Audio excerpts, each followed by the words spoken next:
SPRM akan lawat banyak tempat dalam siasatan Satu Bestari.net. Projek Mega Satu Bestari.net yang bernilai RM4 bilion kini berada di tengah-tengah siasatan besar-besaran oleh Suruhanjaya Pencegahan Rasuah Malaysia SPRM. Dengan skala yang melibatkan lebih daripada 8,000 sekolah, SPRM kini dalam proses melawat pelbagai lokasi dalam usaha membongkar salah laku yang dikaitkan dengan projek ini. Persoalannya, bagaimana projek yang kononnya untuk mendigitalkan pendidikan Malaysia berakhir dengan tuduhan penyelewengan bilion ringgit. Dilancarkan pada 2011, Satu Bestari.net sepatutnya membawa pembaharuan besar dalam sistem pendidikan negara dengan menyediakan platform pembelajaran digital dan internet ke setiap sudut sekolah. Namun apa yang kita lihat adalah aduan perkhidmatan internet yang lembab dan tidak berfungsi, yang bukan saja memburukkan imej projek ini tetapi juga membebankan rakyat.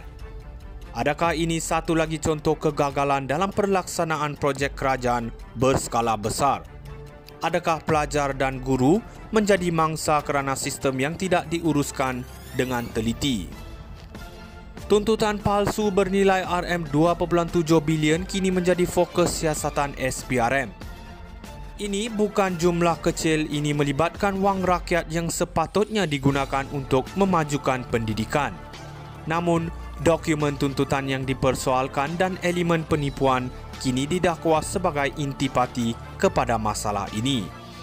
SPRM telah memulakan langkah awal, tetapi soalan terbesar di sini adalah siapa yang benar-benar akan dipertanggungjawabkan. YTL Communications yang dianugerahkan kontrak ini mempertahankan diri dengan menyatakan bahawa mereka telah melaksanakan projek ini sepenuhnya. Namun, di mana letaknya tanggungjawab Kementerian Pendidikan ketika itu? Apakah ini satu kelemahan pengawasan atau adakah terdapat unsur rasuah yang lebih mendalam masih tersembunyi? Apa yang berlaku dengan Satu Bestari.net harus dijadikan pengajaran besar kepada kerajaan Malaysia. Tidak cukup hanya membina impian besar tanpa memastikan pelaksanaan yang betul. Dengan siasatan SPRM yang masih berjalan, banyak mata kini tertumpu kepada apa yang akan terungkap seterusnya. Adakah mereka yang bertanggungjawab akan dibawa ke muka pengadilan? Atau adakah kes ini akan hilang begitu saja seperti banyak skandal lain di negara ini? Rakyat Malaysia telah lama menunggu sistem pendidikan yang lebih baik dan adil. Tetapi apa yang kita lihat sekarang nampaknya adalah sebuah projek yang terbangkalai dan wang rakyat yang mungkin telah disalahgunakan. Satu Bestari.net, adakah ia satu kegagalan yang sengaja dibiarkan berlaku? SPRM akan lawat banyak tempat dalam siasatan Satu Bestari.net.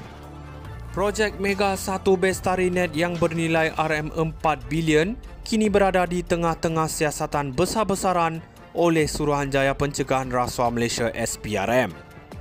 Dengan skala yang melibatkan lebih daripada 8,000 sekolah, SPRM kini dalam proses melawat pelbagai lokasi dalam usaha membongkar salah laku yang dikaitkan dengan projek ini. Persoalannya, bagaimana projek yang kononnya untuk mendigitalkan pendidikan Malaysia berakhir dengan tuduhan penyelewengan bilion ringgit.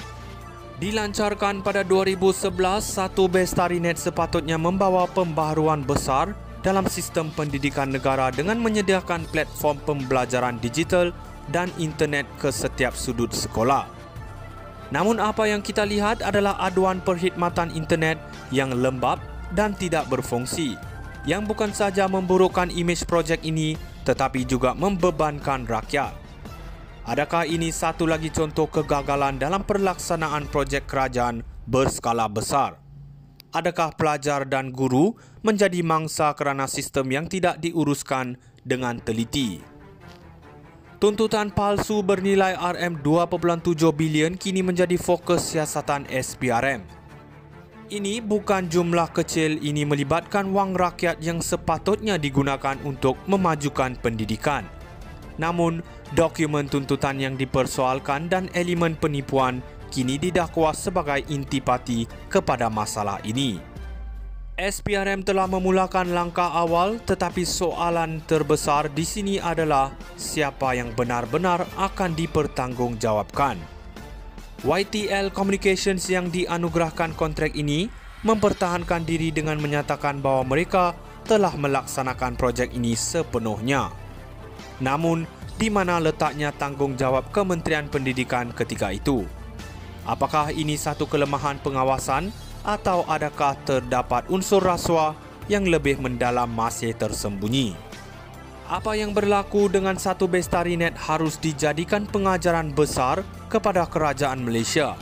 Tidak cukup hanya membina impian besar tanpa memastikan pelaksanaan yang betul. Dengan siasatan SPRM yang masih berjalan, banyak mata kini tertumpu kepada apa yang akan terungkap seterusnya. Adakah mereka yang bertanggungjawab akan dibawa ke muka pengadilan atau adakah kes ini akan hilang begitu saja seperti banyak skandal lain di negara ini? Rakyat Malaysia telah lama menunggu sistem pendidikan yang lebih baik dan adil. Tetapi apa yang kita lihat sekarang nampaknya adalah sebuah projek yang terbangkalai dan wang rakyat yang mungkin telah disalahgunakan. Satu Bestarinet, adakah ia satu kegagalan yang sengaja dibiarkan berlaku? SPRM akan lawat banyak tempat dalam siasatan satu Bestarinet. Projek Mega Satu Bestarinet yang bernilai RM4 bilion kini berada di tengah-tengah siasatan besar-besaran oleh Suruhanjaya Pencegahan Rasuah Malaysia SPRM. Dengan skala yang melibatkan lebih daripada 8,000